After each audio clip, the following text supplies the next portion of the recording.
உன் உடம்பை நீ புறக்கணிப்பாயானால் உன் வாழ்க்கை உன்னை புறக்கணிக்கும். பலவீனமான உடலில் வலிமையான மனம் பிறக்காது. உணவு தளறினால் மனம் உடையும். உறக்கம் குறைந்தால் உயிர் தளரும்.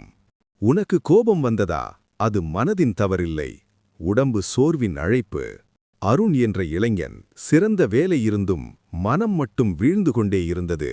அலுவலகத்தில் திடீர் நடுக்கம். என்ன நடக்குது எனக்கு என்ற பயம். மூதாட்டன் சொன்னார், உன் மனம் கெட்டதில்லை பையா, உன் உடம்பு களைத்திருக்கிறது. உடம்பு சீரானால் மனம் தானாக அமைதியடையும். அரைமணி நடை நரம்பின் கோபத்தை தணிக்கும். பச்சை உணவு மூளையின் சூட்டைக் குறைக்கும். இந்த ஒழுக்கத்தை 1 மாதம் செய்தபின் அருண் சொன்னான், நான் என்னை மீண்டும் கண்டேன். உடம்பை வெல்லாதவன் வாழ்வை வெல்ல முடியாது. உன் உயிர் தினமும் சொல்கிறது, என்னை காப்பாற்று, நான் உன்னை காப்பாற்றுவேன். இன்றே தொடங்கு. உன்னை நீ காக்கும் நாள் உன் விதி மாறும் நாள்.